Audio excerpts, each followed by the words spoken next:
AM 1280 Newstalk KIT. 7:45 on your beautiful Monday, Lance Stormy.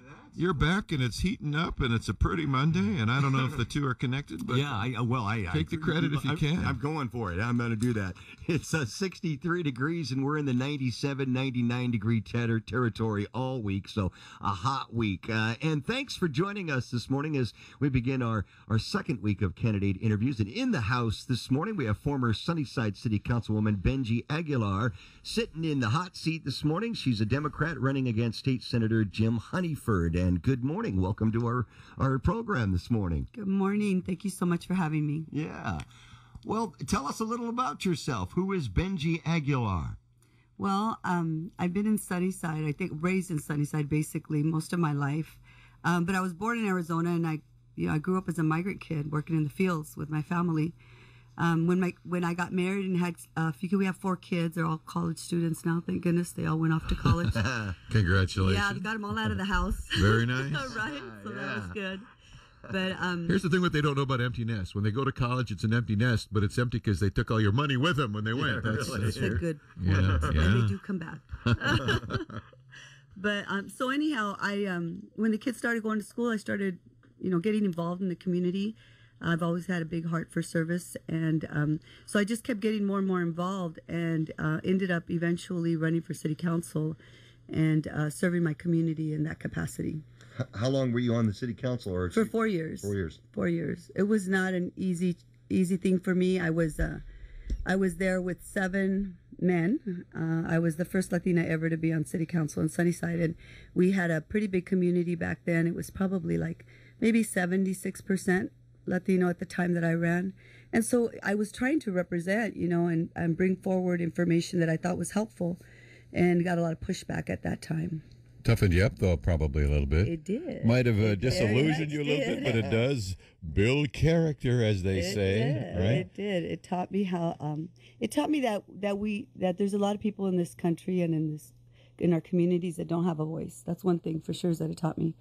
It also taught me that just because I don't agree with somebody and the way they think about things doesn't mean that it's necessarily wrong. It's just a different way of thinking. And my job is to help them understand, because you always seek to understand before you seek to be understood. And so try to understand the way they're thinking, why they think that way, and then work with that. Because the whole thing is about serving our community and trying to do the right thing. Well, hopefully the trial by fire there preps you for taking on a legend, because that's kind of what you are in Senator Honeyford. We'll get to that in a second. What we'd like is kind of your take on the legislature this past session and in past performances in general. What kind of grade do you give them? What do they do right, wrong? What do you hope to interject yourself into there? So how they've been doing, in your opinion? I think that part of our situation that we're in right now, both in Washington State and all across the nation, I see as a taxpayer and a citizen, I see a big problem when partisans are not working together. When the Democrats and Republicans are saying, yeah, you know what, we're not going to talk to you because, well, you're a Democrat or you're a Republican. To me, as a taxpayer, that's not acceptable. That's one thing that's huge, I think, across the nation that we're seeing, where parties are not talking to each other, and we're paying them. You and me, all of us here in this room right now, we are paying them to do their job. And I feel like a lot of times that job's not getting done because of the party. And yes, I'm running as a Democrat. I'm all about equality, and that's our bottom line with the Democrats. They're all about equality. And so I'm all about that, but I'm more about the people and about doing the right thing. So I think there are things that are getting done that are good. There's some good things that are getting done, but there's a lot more that could get done if people could just work together and find that middle ground. And that's what I'm about. If I get into office, I promise you, I will, because like you said, Dave, that I've kind of gone down that road already, and I've learned how to. Well, that's the thing about being a city council person, Bengie. That's a nonpartisan thing. You leave the D's and the R's behind, and you go to work on behalf of your city. That's the mindset that you're supposed to bring to that. And I don't know how many of our legislators have ever been city council people, but if they were, they forgot about that, because the party becomes supreme when you get there. And it should be that spirit about we're serving people. How best can we do that, right? Yes. All right. So some things are getting done, but more could be done. What, Lance, go ahead if you want to No, jump in. I was just going to say, more could be done. What are you've probably done some doorbelling. What are your constituents? What are the people telling you that they'd like to see done in the legislature? So what we're hearing out there, and you're right, we're going door to door and we're doing surveying. We're surveying the people. And what I'm hearing is that there's a lot of people suffering because they're not getting health care.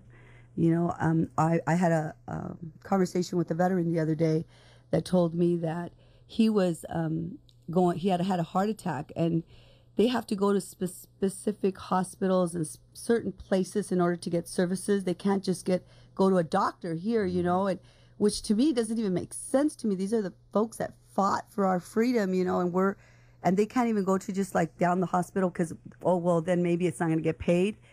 That's a huge issue.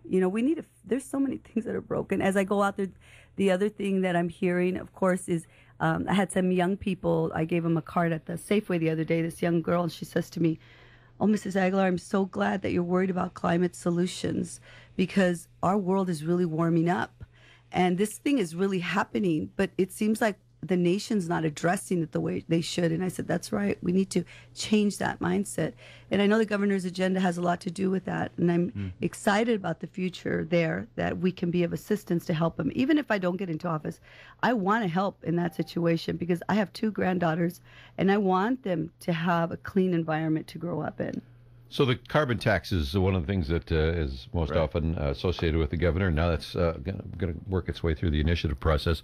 Are you a supporter of some kind of carbon tax for Washington? Yes, I think that's the way we can help our corporations that are putting a lot of carbon into our environment understand that there are other ways that they can still continue forward doing business in a more clean, friendly way to our environment. But if we don't do that, they're never going to even think about doing it. They're not even going to look to see, do I have another option? It's unfortunate that we have to force it, but it's basically, we're having to force that. All right. If all things are equal out there, Eastern Washington's kind of left out of the process now because of the split in the legislature in terms of, gosh, I can't tell you the last time a Democrat won in the 15th district. I mean, it has been a long time. In fact, the district was even kind of redesigned to try to promote a minority-majority district that would, give Latino voices and Democrats more of a fighting chance. So that possibility exists just because of the way the numbers play.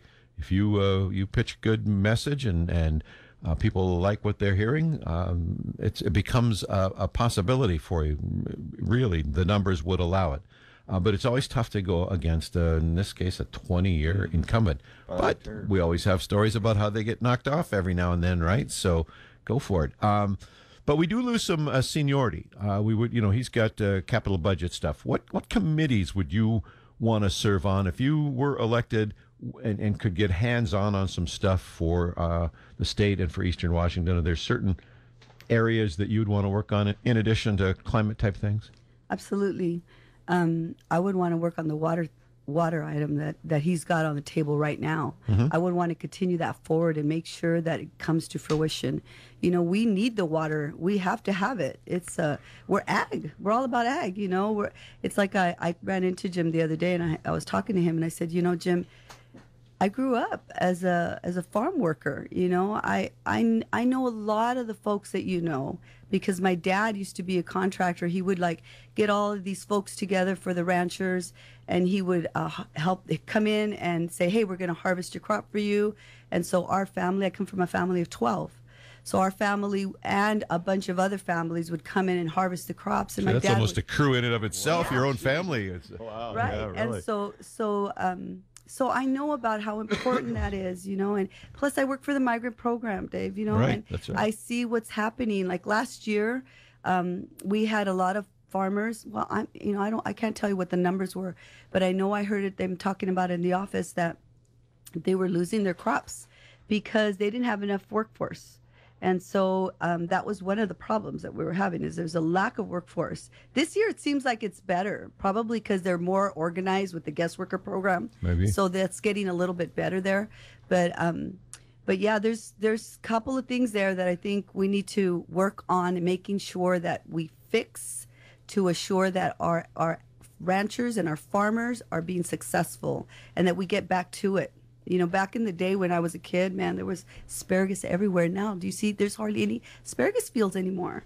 You know, and asparagus was huge in the valley. I remember they used to start school at 9 o'clock during asparagus season. I don't know if you remember this, but we would be out working in the fields in the morning, go home, get ready, go to school, come back after school and get ready and go back and finish the field. You know, asparagus was just a big deal, and now you hardly see any asparagus fields. So, KIT News Time is 7:55. If you're just tuning in, we are talking with former Sunnyside City Councilwoman Bengie Aguilar. She's running for state Senate seat held by Senator Jim Honeyford. You say that it's time for a new voice. It's time for new voices in the legislature. Why do you say that? Well, you know, in the 15th district, which runs from Sela all the way down to Grandview, and there's a little piece of Yakima that's part of the 15th. We're 73% Latino, and I really think that the Latino voice is not being heard. It's pretty clear. Like, I'm going to give you an example, and it's not because I want to say anything negative about Jim, because Jim's my friend. I mean, I've known him forever. I didn't even think I was going to run against him. I thought he was going to retire. No. Honestly, I thought it was going to be two new people running, right? So when he told me he was running, I was just like, whoa, really, Jim? You know, he's been there 25 years, right? That's a lot of service. I respect that. But one of the things that tells me that the Latino community is not being represented well is that recently Governor Inslee adopted a day for Cesar Chavez. You guys know who Cesar Chavez is, right? Mm-hmm. So Cesar Chavez is a hero to our farm working community, right? He did a lot of good work. Governor came right here in Yakima to sign that. That's correct. Yep. That's correct. And so that was a really exciting thing for our community. Well, I don't know why Jim did this, but he voted against that.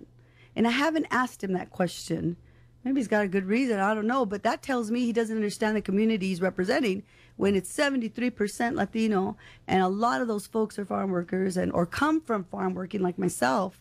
You know, to me, that was like, what? That's disrespectful to me. So maybe he didn't mean it that way, but that's a lot of people take it that way. Well, you're the Arizona only opponent, right?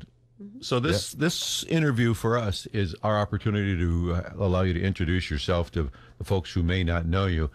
You'll be back if your schedule will allow. We'd love to have you back, and we'll have different kinds of questions for both you and Jim the second time around, and we'll ask Jim about that and more. We'll even have a thought or two for you about climate change and more.